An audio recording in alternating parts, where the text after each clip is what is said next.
we all only have today.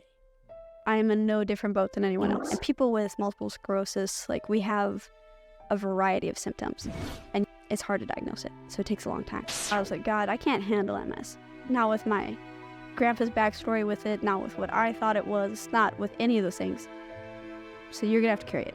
It is not something I wanted, but if I could go back, I wouldn't change it. I need to know how my friend Josie is able to keep such a positive outlook on life despite being diagnosed with multiple sclerosis. MS is more than just a diagnosis. It's a life-altering challenge demanding strength, patience, and a spirit that refuses to be subdued. My guest today embodies the very spirit of resilience, showcasing that while MS may have changed the path she intended for her life, it has not dimmed her spirit nor her determination to live a life of passion, positivity, and purpose. If you ask anyone about who Josie is as a person, I guarantee they will all say that she is one of the kindest people they have ever met. You're going to want to hear her story, so let's dive in. There are millions of people who currently have your condition of multiple sclerosis, which I can't say, right? So I'm going to address it as MS. And I need to know, what is the one thing about your journey with MS that you think could surprise the people watching this podcast right now or listening to this podcast? That's a great question. It is not something I wanted, but if I could go back, I wouldn't change it. Really? Yeah. That's, I think, the most surprising part. Is that I would choose to live with MS again. First off, let's start out with your diagnosis and take me on a journey. Sure. Listen. Yeah. And hear you out. Okay, let's do it. So when I was 20 years old, I was a sophomore in college, and I started to get some really weird, like, tingling sensations in my foot one day right after church. And I was like, man, I should never wear those heels again. It's actually what I thought. And I've been having some back pain before that. Just like, I was like, whatever. It's because I was in an acting class, and it was literally the one where you're like playing monkeys, and they're like, the pestle, and you put something in the pestle. Like, I forget what it's called now, but it's really well known. And I was one of the chimps. And I was like, gosh, it is killing my back to be like down as a chimp running around on the stage. So I was like, that's got to be it. And then it just got worse. The next day, I had like pins and needles and stabbing sensations going up my whole leg, like up to my knee, kind of. So half my leg, I guess. And then the next day, it was worse. And what is so weird is that there wasn't a cause for it. Because, like, honestly, if there were a bunch of pins and needles or something, you'd be like, oh, no problem. It's totally normal. Just remove the pins. This is all that's happening. But no, you're just having a sensation that there's no reason for. And it just keeps going. And there's like a burning with it and a pain. And people with multiple sclerosis, like, we have a variety of symptoms. And usually when we're diagnosed, it's hard to diagnose it. So it takes a long time. Because it's like a phantom pain.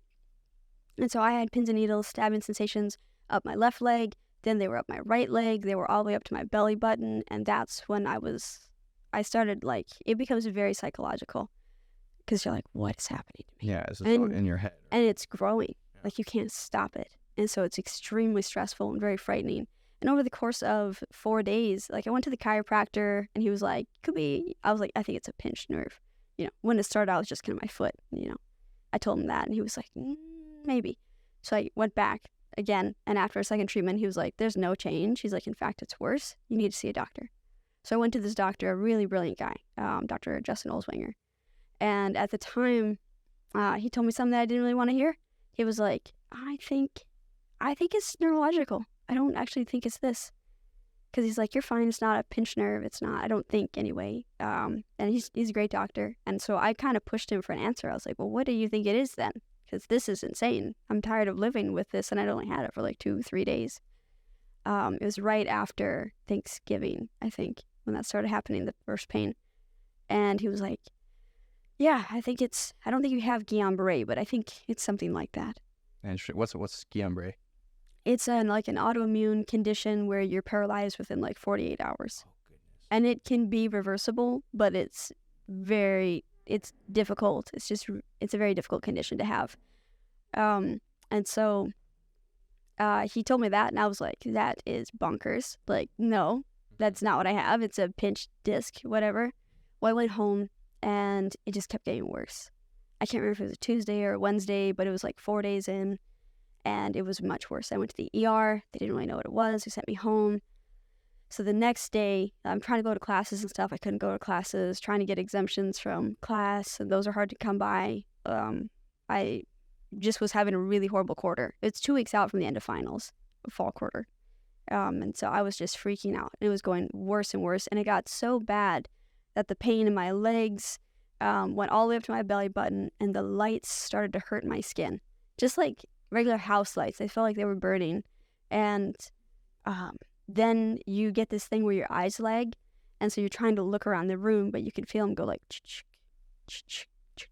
and like they won't move like they should. And you're in such pain. It feels like someone's like just like kind of jackhammering you, just like hitting you over and over again. You're in such pain that you cannot stand to be touched, but you want to be held because it hurts so much. And so I was like, well, I think I'm dying. And I'm laughing, but it was really awful. And I was like, I think something's really wrong. I have to go back to the ER. And just before we go to leave, Dr. Olswinger calls. And because he was concerned. He'd been my mom's doctor. And so she was like, my doctor's great. You should see him. So I did. And he was just calling to check up. So I got my mom. He's like, how's Josie doing? And my mom was like, she's worse. He's like, well, you need to tell the ER when she gets there that it's possibly Guillain-Barré. He's like, they'll do an MRI tonight, and we'll start to know what's happening. So we went in, and that's what we told them. And of all things, the doctor I got had just finished a term over at the Neuroscience Center in Tri-Cities at Cadleck, and he had been interning or doing like his residency under several very brilliant neurologists, and one of them specializes in MS. And one of her like partners who works at that group was his direct doctor, his senior doctor, and she consulted on the case. So when I get there, Dr. Maxwell was like, well, doesn't seem to be a pinched nerve. We're going to do some MRIs and stuff like that. And of course, it's late at night, so they sedate me for the MRIs. And I was like, I had this one fleeting thought as I'm lying in the hospital bed, just about to go in for an MRI. I was like, could this be MS? Like the disease that my grandfather had? The disease that he died because he was paralyzed, and there was a lot of things going on in his life. So it wasn't just that. But ultimately, he committed suicide.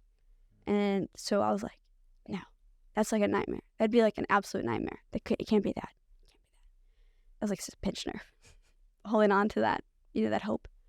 And so they go in, they do the MRI, they do a second MRI, and they were just so perplexed because I could feel things. Like I didn't have a numbness going up and down my legs. So they could run it looked kind of like a pie cutter, crust cutter. They just it's a little tool. They run it up your leg to test sensation. Interesting. And it was fine. I could feel it, but I still had this just gnawing, burning pain that was just constant. And so I get back to my room. My family's there. I mean, they're so worried. They're crying. I'm crying. It was horrible. And this doctor walks in, and he was just so relieved. He was like, it's MS. You have MS? He was so relieved to find it. And why was he relieved? Because it's so hard to diagnose. It usually takes people about 10 years to diagnose, MS. 10 years. I'm like, I don't know how people live like that for 10 years. Because sometimes you can go into a remission, but it's tough. Wow. You don't always go into remission. Sometimes you just live with the pain and you just continue living with it. So when he walked in, he was elated. And when he said that, I was crushed. Because that nightmare that I'd just been thinking of, no, can't be that, was suddenly my whole world. And it was like everything I'd ever thought of doing was gone. And I was like, oh my gosh, I'm going to die. That's what I heard. That's not what he said. And that's not what MS is. That's definitely a misconception that I had. But he was so relieved, and I was shattered. So they took me in an ambulance from the hospital here in town all the way over to Cadleck, which was like a hour drive or something usually. But this is like November, December, and there was a horrible like storm that had come through. There's a really thick layer of ice. And I don't remember much. My family told me later that they were following the ambulance and that it was like terrible because the ice, they were sliding all over the road. And I'm just in the back of the ambulance. And I literally cannot remember this guy's face for the life of me. But he had this like tousled brown hair and he was a paramedic and he was like, I was still crying from everything. The sedation makes you more susceptible, but during an MS exacerbation, one of the symptoms is that you lose like ability to handle tears. But also I just had learned I was living like a nightmare. And so I was definitely crying, so much crying. But this guy in the back of the ER was like, or the ambulance, he just started telling me jokes. And like I am sliding around on this bed because of the ice. And I thought it was because we're hitting these corners. I did not know that like the ambulance is like sliding on this ice. And so he's just making me laugh. And we just spent this 45 to an hour and I'm really sedated. So I just keep falling asleep and then waking up and trying to cry. And then instead there's this guy and we just laugh. We just laugh and I don't even remember what he said, but it was so funny. And we're in the back of this thing. An hour later, I fall asleep again. And I arrive at this hospital. And this woman, all I want to do is sleep. They sedated me a couple times because they do a couple MRIs.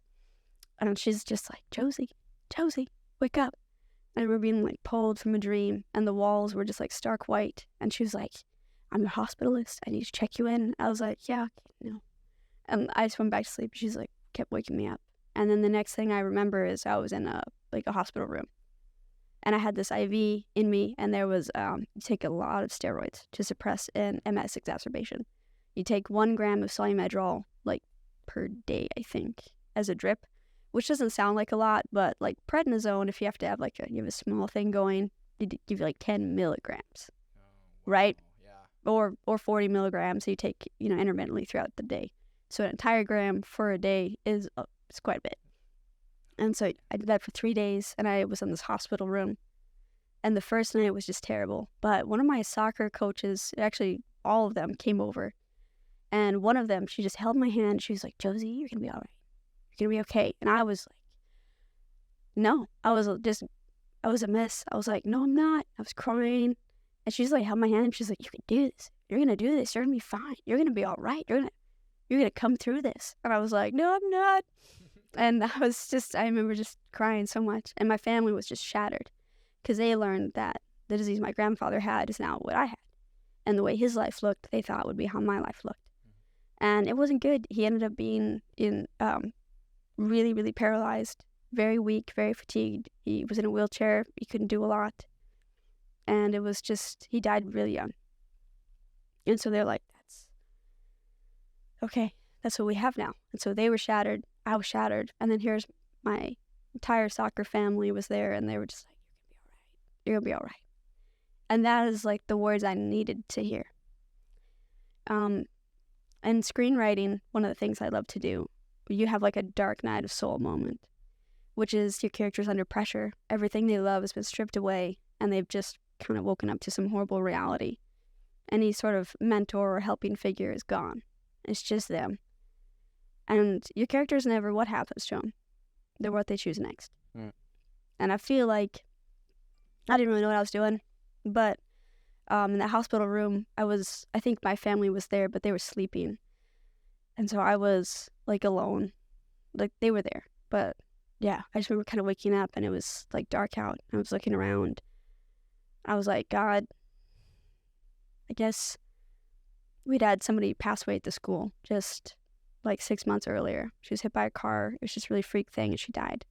I was like, she was amazing. Like, who am I that I'm still alive? Like, I guess it was like the time I have left, Lord, you better do something with it. But you have to carry this MS because I can't. There's no way. I mean, I'm very type A. Just like to get things done. Very business. I was all about the grades, all about the jobs, make the money, do the things. That's what matters. No, I learned that I wouldn't be able to be that person anymore. Because you have a disease. You're unreliable. You can be unreliable. You have to sometimes quit and rest. all those things I hated. I hated that. I was like, no, I'll never be that person. No.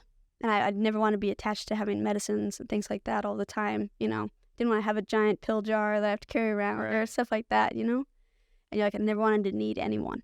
And I was like, I'm independent. I'm fine. I don't need anyone. But I was waking up to this reality that I would need someone every day.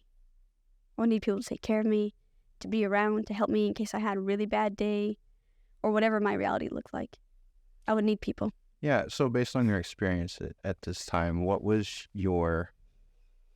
I know you said your grandfather, he had MS, and that's what terrified you. What was your understanding of MS and what it was and how it affected the human body?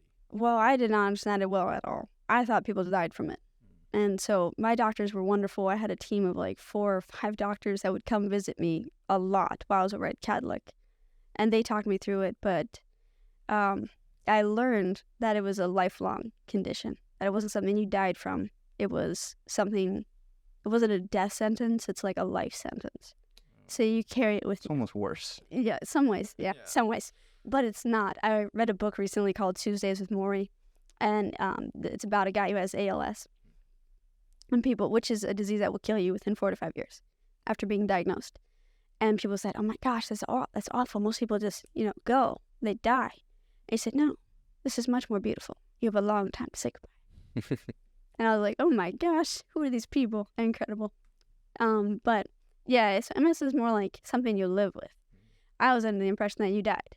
And so that was not true at all. And they helped me a lot with that misconception. They're like, you're going to have, weakness, fatigue, maybe pins and needles. And when you're diagnosed, they don't usually know if you have like the progressive form or if you have like relapsing remitting MS. They won't usually know for like the first 2 years. They have to be really closely monitored by neurologists and team of healthcare people. And so honestly, I didn't know what I was facing. If I would have the type where it's really serious and I could die in 10 years or maybe sooner, maybe longer. Or if I had relapsing remitting, which is you live a really normal life. You live a long, long time and probably die of old age, just regular stuff. But I was really scared. And that night, I didn't know if it was relapsing remitting or if it was the more progressive one. But I just told God, I was like, God, I can't handle MS. Not with my grandpa's backstory with it, not with what I thought it was, not with any of those things. So you're going to have to carry it.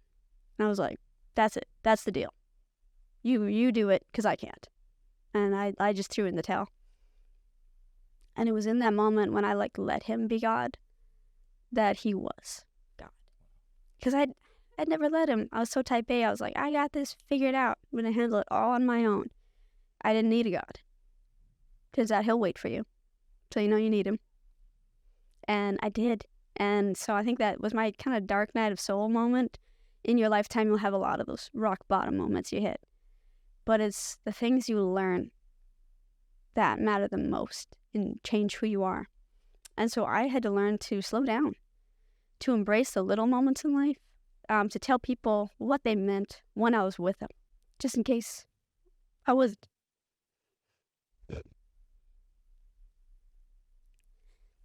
And it's hard to realize that the day you have now might be the last good one. But you don't have to be afraid of that. Because you get to live your life. Most people, we go from cubicle to house, which is kind of a cubicle, back to cubicle, and we spend our lives chasing things we don't really want. And I woke up to the reality that the only things I could take with me would be the people, which is the truth. I mean, that's the only thing we take with us anyway. People matter. They're the only thing that does. I could have the job, I could have the money, could have the cars, have the house, the family, whatever I wanted. But you really don't get to keep any of those things. And so MS just pushed it to the forefront for me. That how I was living my life, the things I wanted, the things I was chasing, they did not matter. And they would not, and they couldn't, if I wanted to really live. Because if tomorrow I'm in a wheelchair, I had better do those things today. And so I stopped caring so much about the grades. I obviously still focused and went to school and worked. But they weren't as important as somebody who wasn't doing well, just stopping and checking on them. And I had a really great like mentor figure in my life, which sounds funny because they were a video. It was a video. I was writing a memoir for like a Holocaust survivor. I guess this comes later, but somebody who just said that I'd watched a lot of footage of a Holocaust survivor. And she said that, love matters. People matter. Those are the things that we should cherish and hold on to. And she said that after going through a war and losing most of her family, like all of her immediate family. Those are the things that she held on to and that she valued. And when you have things taken away from you that you think you want, you think you need, you realize what you actually need. And so, like, I will sit on a back porch now, just do nothing, and watch the sunset. And I'm like, this is so beautiful. Like, oh my gosh, why wasn't I enjoying these moments before? Because I was always like, gotta get this done, do the next thing, do the next thing. And none of those things were important, as it turns out. And I get to live, like, a real life. Like, Tim McGraw has a song, live like you were dying. I hope you get the chance.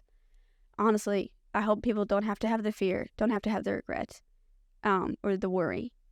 But I hope people get to live like that. Because you realize what's important. And, like, you can stop on the street and you're like, how are you doing? You can talk to somebody you don't even know. But they're a person and they're going through something just like you are. How often do we just walk past them and not even think, like, does this guy have a life? Does this guy have what I have? Like, when you get something that is really serious and life-changing, you realize how many other people are fighting battles like you, and you just never cared before, or you just never saw them. You didn't even think, you didn't know that was happening. And here, they were just carrying it around inside. And so, like, I'm a teacher now, so when students walk in the room, sometimes it's like, you just know who's suffering. And with MS, it's not great in a lot of ways because it challenges and impacts my life, which we could talk about for sure. But what it also has given me are eyes to see people who have something similar or who are just struggling in another way. And now my job is to make sure that they, learn the curriculum, things like that. But also they're a person. And how are they doing? And did somebody stop to ask them that today? Do we even care?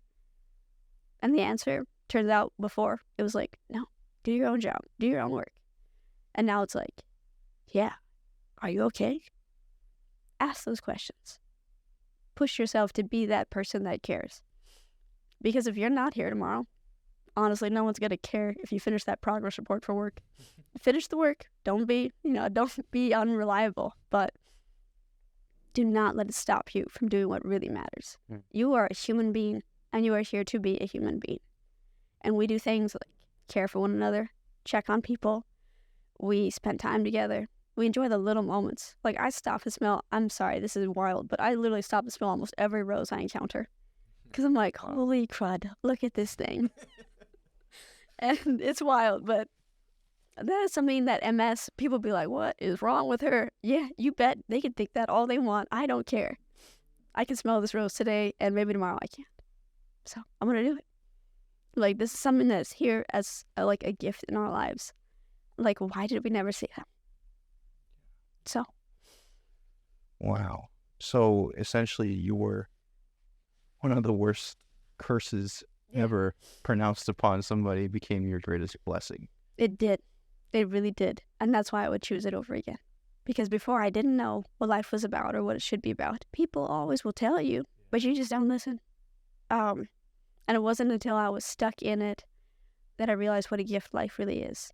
And when you know you only have today, you make it count. And then it occurred to me, we all only have today. I am in no different boat than anyone else. One of my dear friends actually was in a car accident a couple years after I was diagnosed with MS. And if you had told me, 5 years down the road, he would be the one in a wheelchair and not me, I would have thought, there's no way. That's so messed up.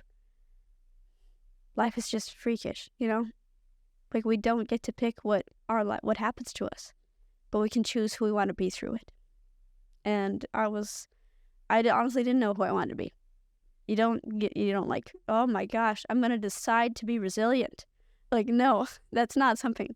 But you choose to be like, okay, I'm going to live today. Turns out that's what it is. That was a change for me. And not that being in a wheelchair is the end of the world. Heck, no. My friend lives a great life. And like, I'll live a great life if I get to be in a wheelchair. Like, I will still be alive. Any day you are still alive, you are above ground, that is a great day. Yeah. You are blessed. Like, so much. Overall, your daily life affected by MS. Correct. Affected. Yeah. Affected. Not severely like most people with MS. Yeah, but there's definitely some effects. When I first was diagnosed, everyone has answers for you. Everyone. If you have MS, you know what I mean. Magic pill. Oh, magic pill, salesman. go to this meeting, eat this thing, don't eat that thing, exercise like this, don't exercise like that, never do these things, take all of these things. It's a lot. And honestly, with MS, you have to figure out what is working. My neurologist always gives me the best advice. She's like, you have to know your body better than anyone else. And she's like, you need to know what's working and what's not working. And she's like, you have to forget the rest. You know? She never really tells me to forget the rest, but you got to know your body. You have to be the one to do it. And so, yes, I tried a lot of things when I was first diagnosed with MS. You know, gluten-free. I don't think I ever did vegan, but like I was getting really close. That didn't help. So. Have you tried like a carnivore diet at all? Or? Yeah. Actually, I eat. This is funny. I've always, eaten meat, but I usually cut the fat off my steak because I'm like, nah, I don't really want the gristle, you know. But it turns out there's like a mineral in beef fat that can help with brain connectivity. So now I eat the fat on my steak sometimes. Like, are there any supplements that people have recommended? Oh yes, so many.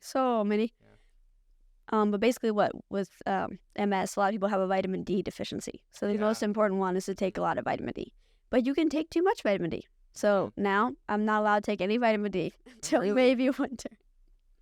Do you get your levels checked quite often? I have been the last couple years. Yeah, but because I've had MS for like 8 years now, almost 8 years. Okay. And so I took like 5,000 IUs of vitamin D daily for like 7 years. Yeah, almost 7 years. And yeah, now I have a little too much. So now not good. Yeah. So now I'm stepped down off that. And for me, it was really good to take the MS meds. Like the doctors helped me find one that was really good for me. And it was an injection, and like I hate needles. So I was like, oh my gosh, I can't be this person. Yes, you can. Yes, you can. Turns out it's no big deal, actually. And now when people tell me they have to start a medicine that's like an injection, I'm like, you're going to be fine. You can do this. You don't think you can, you're not going to want to. But if I can do it, you can definitely do it. Yeah. Because I hated needles. So what was your secret for dealing with getting pricked in the arm or leg? A lot of the nurses, you take it either in like the back of your arm or like your thigh, somewhere in your midsection. Oof, actually, it's better anywhere you have like more fat. Really? Yes, definitely inject into the fat. It's way better if it's a sub-Q injection, like a subcutaneous. Yeah, and so what you do is, they'd be like, reward yourself afterwards. Wait to do something that you want to do until after, or just do something good afterwards. But I had one that I took once every 2 weeks. Which is really great. I did that for 5 years, and then it really suppressed my immune system, so I had to stop taking that one and step down to one that was less aggressive, but was more shots. So I'm taking one that was like 3 times a week. I did that for almost 2 years, and that one you just kind of rotate injections, and after a while it just gets to be like Monday, Wednesday, Friday. So it's like, it's just your Monday, Wednesday, Friday. Like, yeah. Take the Tylenol, take the Benadryl, whatever I needed to. The doctor would, help me through that. And there's some great nurses. There's like programs that you can sign up for within medication that like the pharmacy provides, or if it's not the pharmacy, it's the company that makes the medicine. They will like have supportive nurses that will call you every 6 months, check in, see how you're doing. Those are so important. You have to have people talk to people who have MS or who have something like you. You need a support system. And like you need a clinic that's with a doctor who's going to be really on it. Because with MS, you get all types of infections because you're suppressing your immune system. In some respects, some of the drugs are like a really mild chemo drug. Why do they have to suppress your immune system? Because in MS, your body is what's attacking your body. Okay. And so more specifically, I think it's like a white blood cell that is eating the lining off of some of your nerves. And it's causing scar tissue bumps, which if it's in your spinal cord, they call them lesions. And if it's in your brain, they're sclerosis bumps. So multiple sclerosis. You have a lot of bumps in your brain. And it's hard to diagnose because you have to have like a 3-point authenticator. You have to have bumps in your brain that they can see on an MRI, usually a lesion in your spinal cord, active symptoms, or like a spinal tap done. Ooh. Where I'm not sure how it shows up on there, but usually there's some signifier for them. And so, like, yeah, spinal taps are no joke. If you ever get one, like, God forbid, although, like, there's other conditions you need spinal taps for, and they're not that bad. But if you have one that causes a headache, you got to go in and get a blood patch, like, right away. Really? I didn't know that, so I lived with, like, a migraine where you can't get off your bed, you can't have the lights on, and you can't move. For like, I had one for like 6 days, and it was awful. The first day I met my neurologist, who is at Cadlick, because I was working with her partner, Dr. Atwall, and then Dr. Atwall does like a lot of neurological conditions, and Dr. Zhang just does MS. So they switched me over to her, which was like miraculous because I like couldn't get into her. Somebody canceled, so I was able to have an appointment. My mom is amazing. She drove me over there in like the winter. And for the first time, I remember been like 3 weeks from the time I was diagnosed. I felt like I had hope when I walked into her clinic. So you got to get yourself a good neurologist if you have that condition. And she was just going through her questions with me. And she's like, I was like, yeah, and I have a headache. And she's like, from the spinal tap? And I was like, yeah. She's like, they didn't give you a blood patch yet? And I was like, no. She's like, well, you're not leaving without one. And so she sent me over. And they take some of your blood and reinsert it near the hole where the spinal tap was done. Seals it instantly, and the pressure better, you feel better, and like almost immediately you feel better. Like, incredible. It's incredible. So no more headaches. Nope, no more. And if I start to get one, you'll never get that again, because a spinal tap headache is just where your body's still leaking spinal fluid, and so that's why you feel like you have a headache, because you're losing fluid. Mm-hmm. Therefore, your bones are sitting way too close together. Do you feel like you're keeping up with any like modern medicine trends right now that? Do you have any hope with certain medicines that could be coming out? Well, MS, they keep doing a lot of research. Like one of my doctors told me these are the years to have MS. When my grandfather had it, they didn't have nearly anything for it. They barely understood it. Now, I think we have over 12 medicines that you can try. And they're not medicines in the sense that MS is like incurable right now. So that's why it's like a lifelong condition. But there are a lot of therapies that will stop it or help minimize progression, which is the game. That's the game. Stop the sclerosis bumps. And the ones in the brain are the most damaging technically, although the lesions are the ones that impair function. So if it's throughout your spinal column, then you're going to have a lot more motor issues. But it's just like one of your white blood cells is eating the lining off of those nerves. And it's just a communication problem.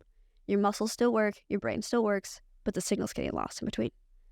And what's amazing about the brain is that with exercise, sometimes you can teach your brain to still connect with those muscles, because your brain opens new pathways all the time. We only use 10% of our brains.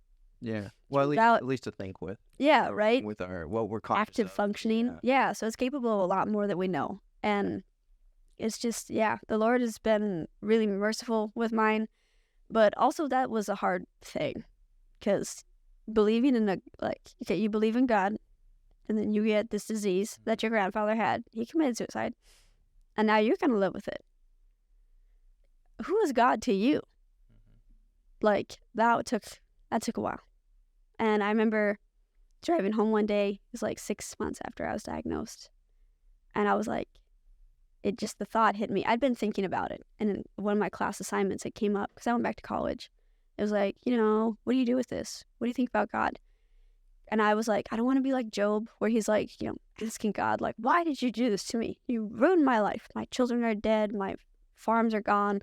Everything's gone. Why did you ruin my life? And I was like, I don't want to do that. So I didn't. But by not asking hard questions, you start to harbor fears and doubts. And you're like, oh my gosh, my God is that God who gives people diseases.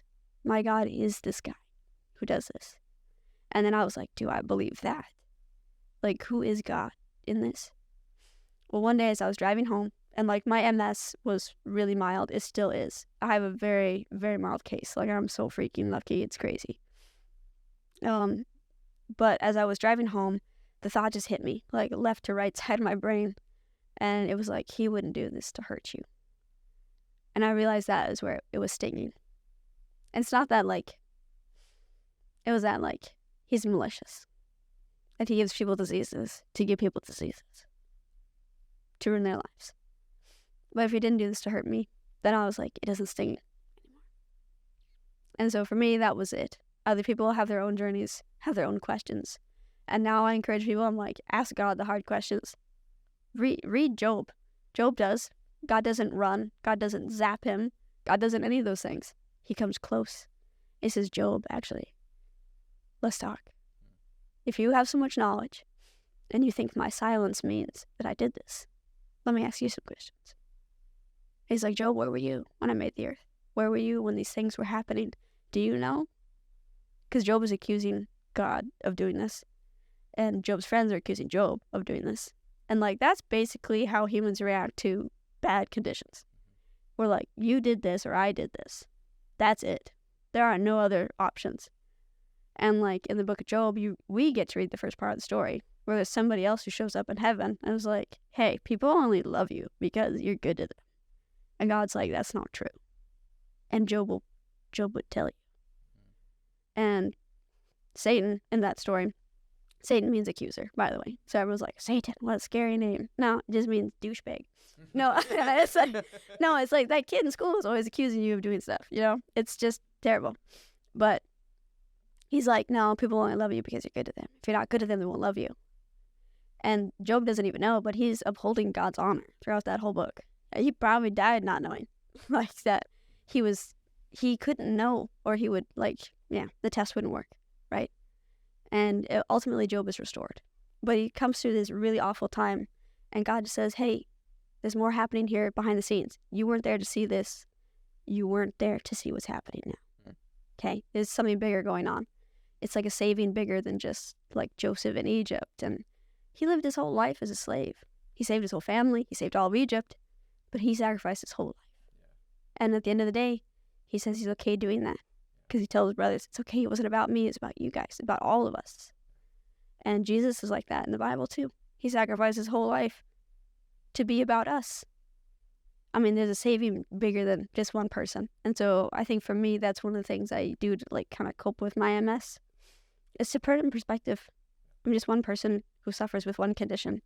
And mine is really mild. If it gets bad, that's another thing. The Lord and I will have to talk about that, you know? But for now, whatever you give him, he will take care of. It's frustrating because it doesn't look like what you want it to. He never works on your timetable. He doesn't like your suggestions. He takes them, but it doesn't mean that it's the thing you really need. But he's his own person. He knows, he's been around a long time. So I found a lot of I found trust in God because I didn't really have that before.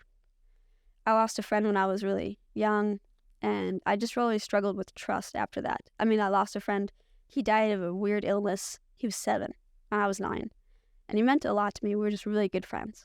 And when people just leave your life like that when you're young, you start to be afraid of a lot of things happening. Because you're like, oh my gosh, nothing in life is secure.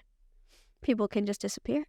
Like, where's God in that? Where's my family couldn't stop it? God didn't stop it. And then with my MS, I just decided I didn't want to live like that again. I'd already tried not believing.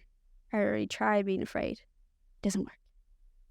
And so for me, I was like, take option 2. I will believe this time. I will say, God, you do this, and then I will have to let him because there was nothing else I could do. But with MS, it's difficult. A lot of people turn to self-medicating. I met a woman whose wife,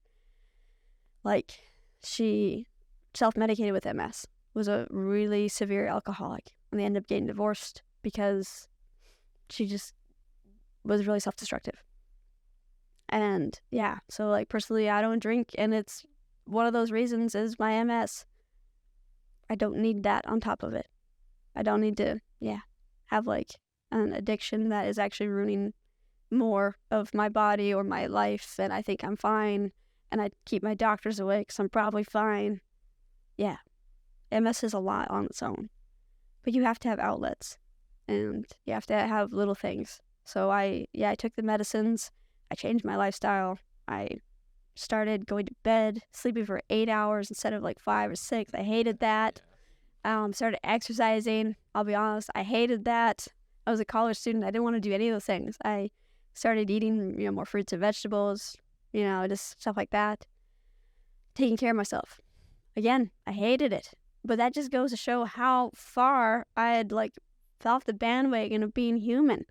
You have to take care of yourself. You have to eat food. You have to rest. You have to use your body. Get up and exercise. I just did a lot of yoga and stuff, and that helped a lot. It's just little stuff. Take yourself for walks, go in the sunshine, breathe some fresh air. It's really basic human stuff, but I was so bent on just being successful that I let all of that go so I could do what I thought I wanted. When it turns out all I really wanted was to live life with people I love and meet new people. Yeah. And you also have, as a Christian, you also have the hope of the life to come. And essentially, your mindset now has become, this place is not our home. And yeah, helps you through it. That does help a lot. Well, because I believe in restoration, not just for the future though, but in this period as well. That what is not what will always be. That's awesome. But that's also the thing you're afraid of, right? That what you have now isn't what you'll have tomorrow. Yeah. And we're afraid of that. But with God, it's not like that. He doesn't give gifts to beat you with them later. That's the other guy. And he does that to people all the time. But one thing that's a really interesting question. Yeah, because we do have the promise that we will be restored one day. And I had an anointing. My pastor and the elders came from my church and they prayed over me. But one thing that was uniquely hard about that situation was that my pastor's daughter had died of cancer recently at that time. She was young. She was less than 10, I think. Younger than 10. And so when he was there praying that I would be healed, it's kind of surreal because he had just lost his daughter. I think at that time she was either very ill or had already passed. I think she'd already passed. But he said to me, he's like, you will be restored. If it's today or if it's in the life to come, it's okay. This won't be.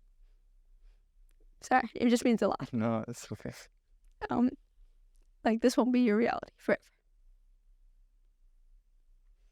And that carries a lot of power. To know that the thing you struggle with today isn't how you have to be. Always. So yeah, thanks for, I didn't even think of that side of it, but yeah, it is impactful. And for me, I found a lot of strength in 2 Corinthians 12, where Paul has something wrong with him. And he prays 3 times for it to be removed. And it never is.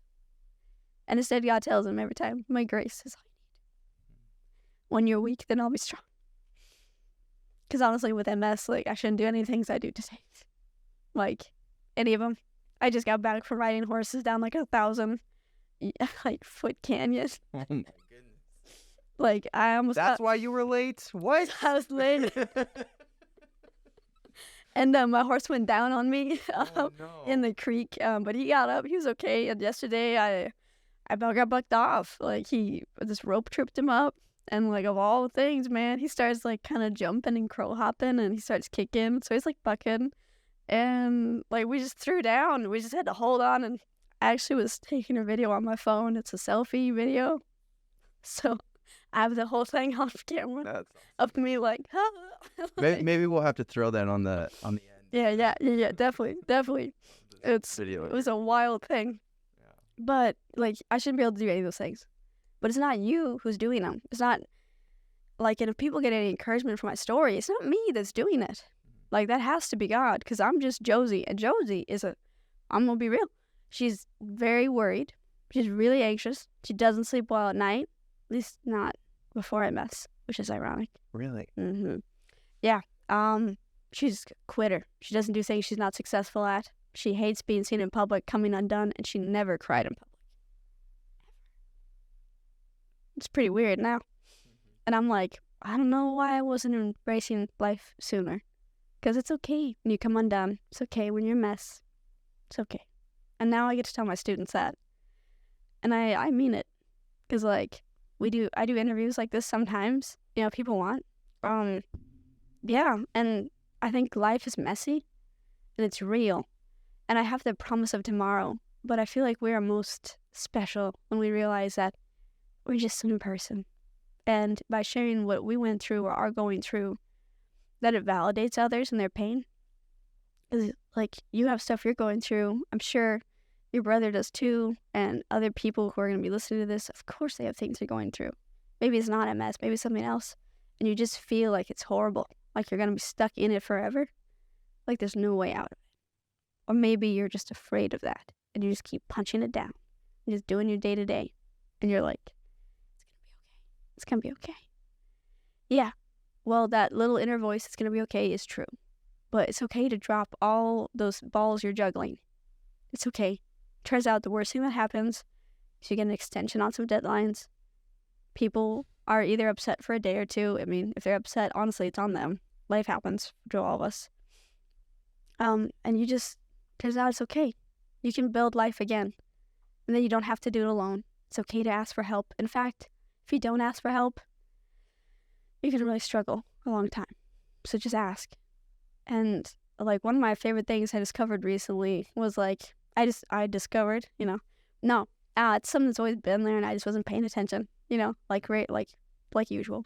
But Jesus says something in Matthew 5:5, and my mom was supposed to give like a little devotional at church, and she wasn't able to. She had a surgery, so she had to be home with her knee, resting it. So I was supposed to, and I was like, oh no, because it's Matthew 5:5, where Jesus says, blessed are the meek, for they will inherit the earth. And I was like, I'm like loud, obnoxious. I'm like none of the things you think of when you think of meek. Like lowly, humble, quiet. Yep. Oh my gosh. I was like, Lord, what are you playing at? This is ridiculous. Like, this is me we're talking about. But I came to find out that Jesus was actually quoting David. And David in Psalms 37 is lamenting living in a land with people trying to kill him, people just ruining things over and over again, even though he's been promised that he'll inherit that land. And my sister said something to me that was really interesting. Like right before I was supposed to give the devotional, I knew like a couple days in advance that I'd be giving it. And she was like, I don't really think it's important who the meek are. I think it's important what the land is. I was like, that's an odd perspective. Yeah. Well, lo and behold, she be right. Don't tell her, but she's often right. I will make sure she doesn't watch this. She's off. Or listen. And she's got like this amazing intuition.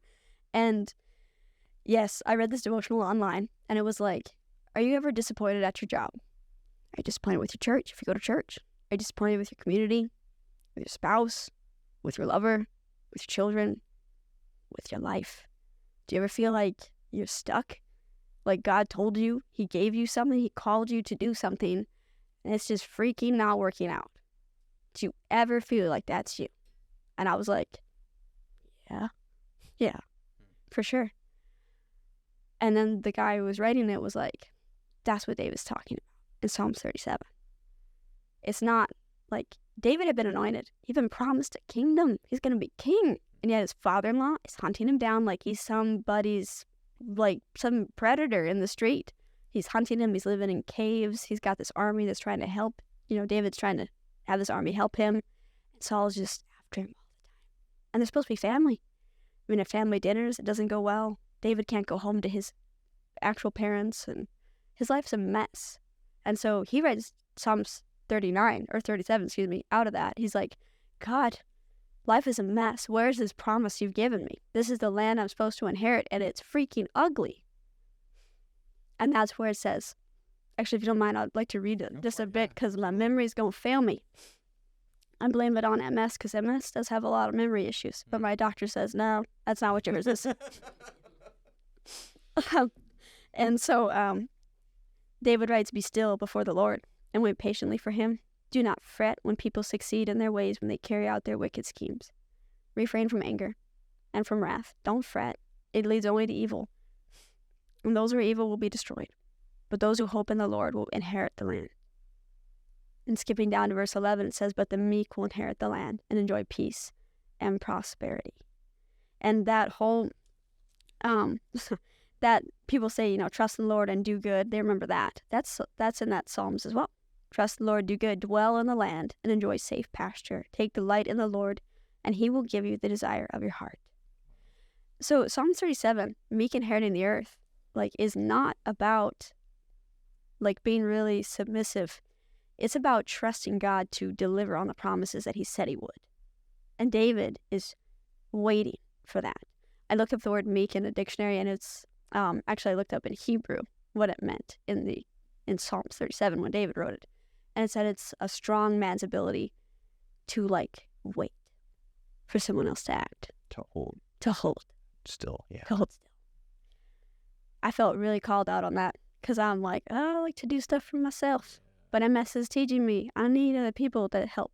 And specifically, the Lord will do things if you let him.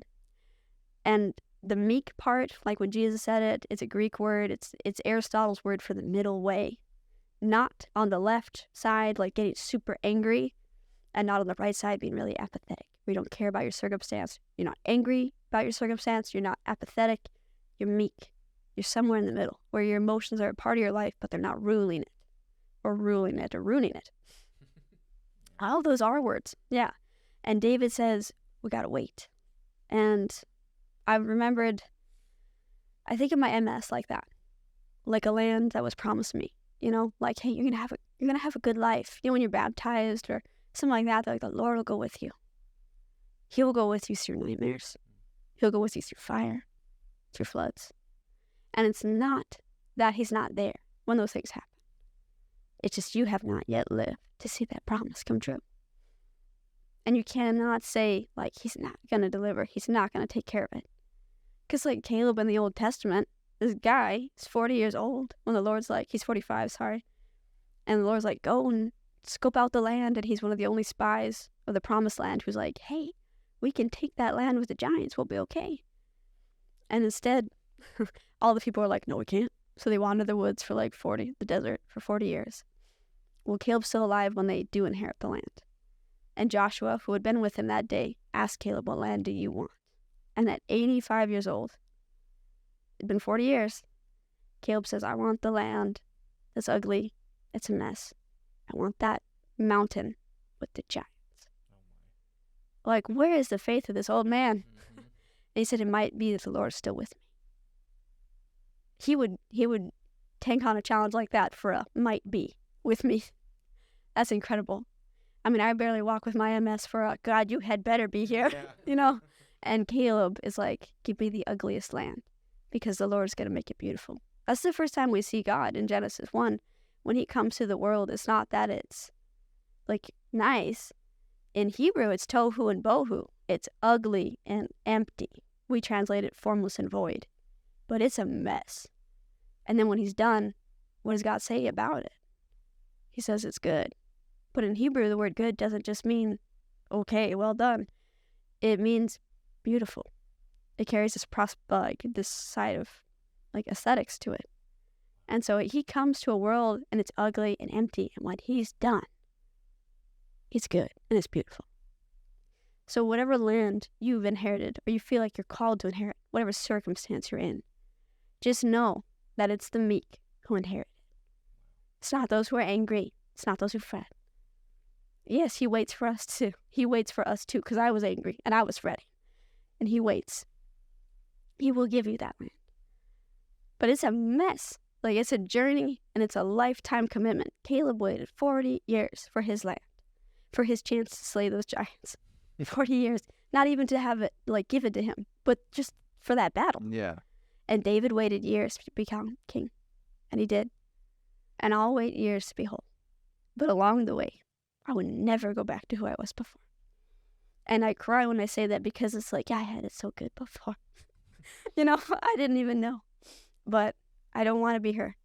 Because she didn't know that life was about people. That life was about living for this moment and for this day. For whatever gifts come that way. And for seeing people as they really are. People just like me. Who carry MS or something else.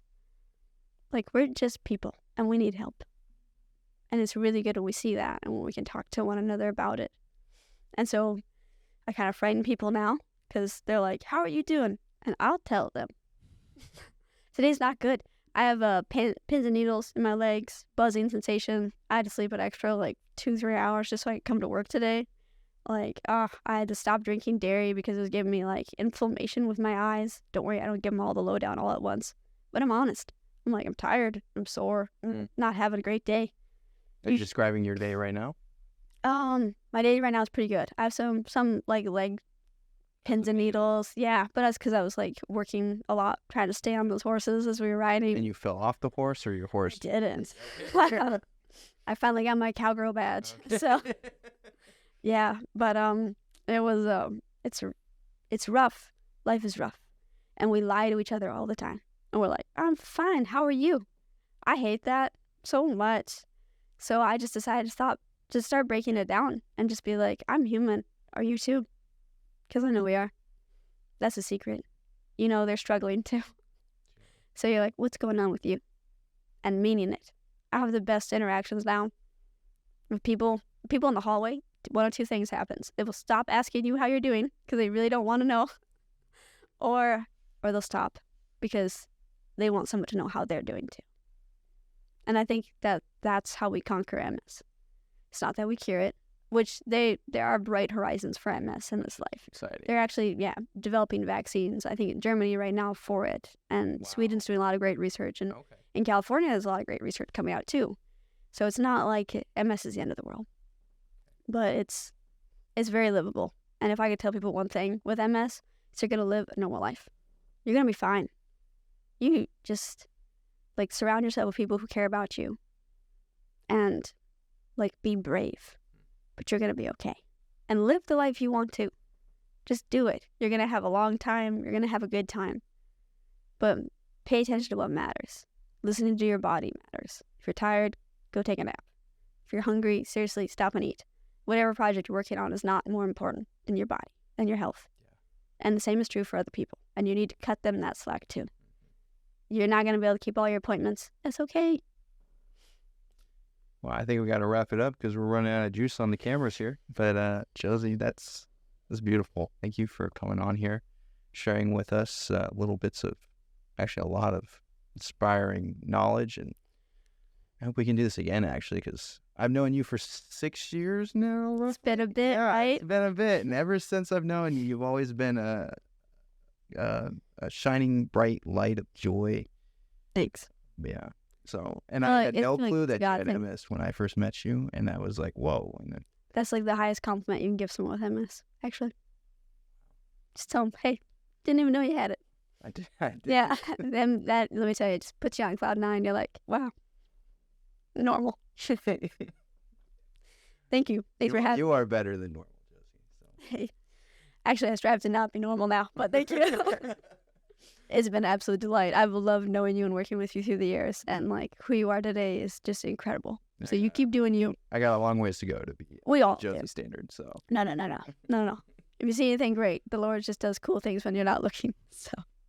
Well, thanks, Josie. Thanks for having me. Hope we can do this again. Me too.